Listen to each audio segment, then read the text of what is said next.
कल का क्या भरोसा। हम देख रहे हैं संसार में कोई बचपन से चला जाता है, गर्भकाल से ही शरीर छूटना प्रारंभ हो जाता है, गर्भ में ही किसी का शरीर छूट जाता है, कोई बच्चा गर्भ से बाहर आता है शरीर छूट जाता है, कोई कौमार अवस्था में, कोई जवानी में, कोई बुढ़ापा में। सबके जीवन में बुढ़ापा आने वाला नहीं है।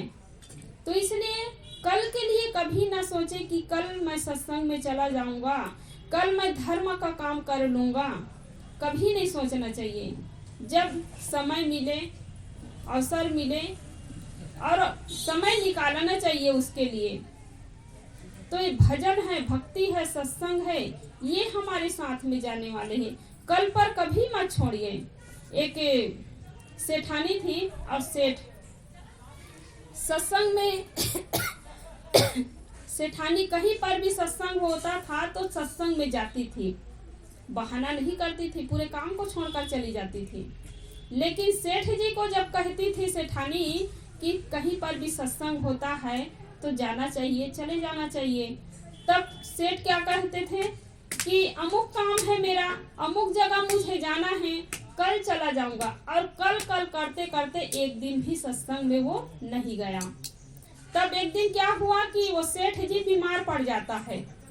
सेठानी डॉक्टर बुलवाती है, इंजेक्शन लगवाई, दवाई दिए डॉक्टर, और सेठानी को बताई कि सुबह देना है, दोपहर में देना है, शाम को देना है ना। सेठ के लिए दवाई सेठानी को दिए। सेठ तो बिस्तर में पड़ा हुआ था। डॉक्टर चले गए। फिर जलपान के बाद में सेठ जी दवाई मांगते हैं सेठानी से कि डॉक्टर जो दवाई दिए हैं जलपान के बाद, सुबह का दवाई है, उसको दे दीजिए। तो सेठानी क्या कहती है कि अभी से क्या पड़े हुए हैं, कल खा लेना। सेठानी क्या कहती हैं, अभी से क्या खाना, कल खा लेना।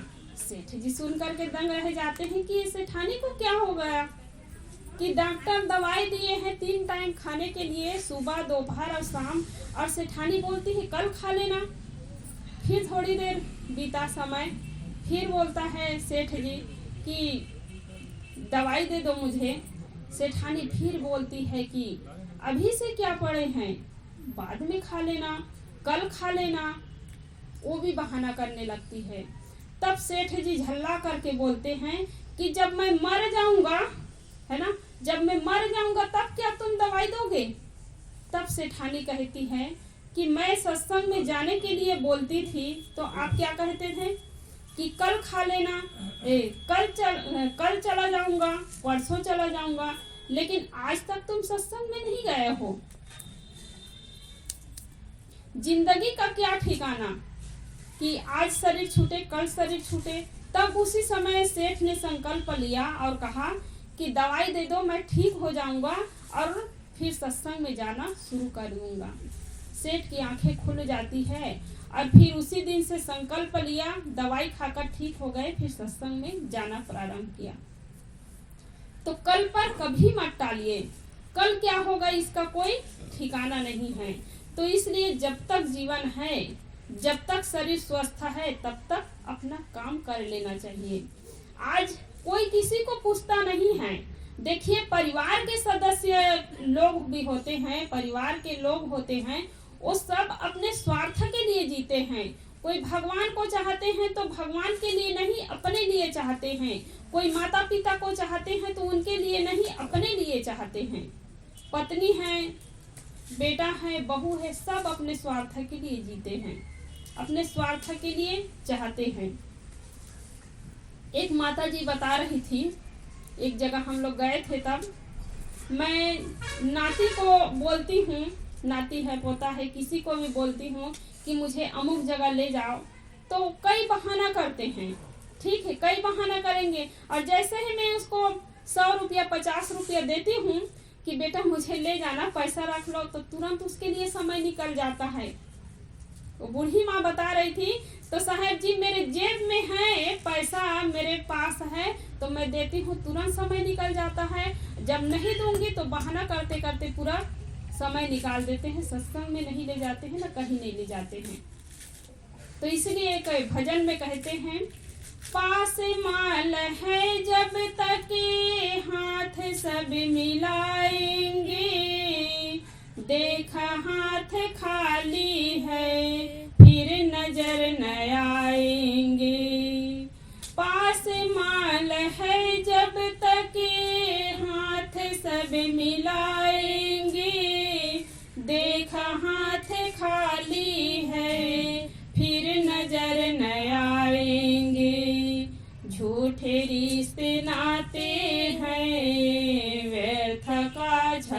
झमेला है। झूठे रिश्ते नाते हैं व्यर्थ का झमेला है। भीड़ आदमी की है आदमी अकेला है। भीड़ आदमी की है आदमी अकेला है। तो भीड़ में आदमी है लेकिन कोई किसी का नहीं है। भीड़ में रहकर भी हर आदमी अकेला है। अकेले को ही जीवन यात्रा करना पड़ेगा। तो हमारे पास कुछ है, भक्ति है, भाव है, धन है, संपत्ति है तो सब लोग पूछेंगे। कुछ ना हो तो कोई नहीं पूछने वाला है। एक व्यक्ति था जो गरीब था, तो गली में जब निकलता था तो उसको कोई नहीं पूछता था, ठीक है ना, कोई नहीं पूछता था। और बेचारा मेहनत करके खूब रुपया पैसा धन कमाया, बड़ा आदमी बन गया। तो जब भी किसी गली में निकलता था तो उसको क्या कहते हैं पता है? एक दिन उसको कोई नहीं पूछता था जब गरीब था। जब कमा करके मेहनत करके बड़ा आदमी बन गया, जब भी गली में निकलता था तो कोई साहेब बंदगी बोलता था, कोई राम राम बोलता था, कोई राधा स्वामी बोलता था, फलाना राधा स्वामी, फलाना भैया साहेब बंदगी ऐसे बोलते थे। तो एक दिन क्या होता है, अपने घर में पहुंचता है तो दो व्यक्ति उसके पीछे पीछे जाता है, उसके घर में है ना, उसके साथ में चला गया। तो बाहर ही खड़ा रहा दो व्यक्ति और भीतर रूम में जाता है वो व्यक्ति और क्या कहता है, कोई नहीं रहा रूम में, और क्या कहता है, अमुक ने तुम्हें साहेब बंदगी कहा, अमुक ने तुम्हें राधा स्वामी कहा, अमुक ने तुम्हें राम राम कहा। तो दो व्यक्ति जो खड़ा रहा वो उन्होंने सोचा और कहा कि दादाजी अकेले रूम में हैं, अकेले रूम में गए हैं लेकिन किससे बात करते हैं समझ में नहीं आता, अकेले ही बोल रहा है। जब बाहर निकला तब पूछा उन लोगों ने कि दादाजी आप अकेले किससे बात कर रहे थे? तब वो बताए वो व्यक्ति कि बेटा एक दिन ऐसा था मुझे कोई नहीं पूछता था, तो मुझे कोई साहेब बंदगी नहीं बोल रहे हैं, मुझे कोई राधा स्वामी नहीं बोल रहे हैं, मुझे कोई राम राम नहीं बोल रहे, ये धन को बोल रहे हैं, ये रुपये पैसे को बोल रहा है। आज मेरे पास सब कुछ है तो लोग मुझे पूछ रहे हैं। व्यक्ति तो मैं वही हूँ ना, लेकिन जब मेरे पास कुछ नहीं था तो कोई नहीं पूछते थे, तो इसकी बंदगी हो रही है, इसको लोग बोल रहे हैं, मुझे कोई नहीं बोल रहा है। तो ये होता है। तो हर आदमी अपने स्वार्थ के लिए जीता है, कोई किसी के लिए नहीं जीता है, कोई किसी को नहीं चाहता है। इसलिए कहते हैं संसार के लोगों से आशा न किया करना, जब कोई न हो अपना गुरु नाम लिया करना। संसार के लोगों से आशा न किया करना, जब कोई न हो अपना गुरु नाम लिया करना। तो जो सत्संगी है, गुरु के भजन, गुरु के सत्संग भजन कीर्तन में लगा रहता है, सद्ग्रंथों के लिए समय निकालता है, उसके जीवन में कभी दुख नहीं आ सकता है। तन धरि सुखिया काहू ने देखा, जो देखा सो दुखिया, सब गुरु कबीर साहब कहते। तन से कोई दुखी नहीं है, संत महात्माओं को भी दुख होता है तन से, लेकिन मन से सब सुखी हो सकते हैं।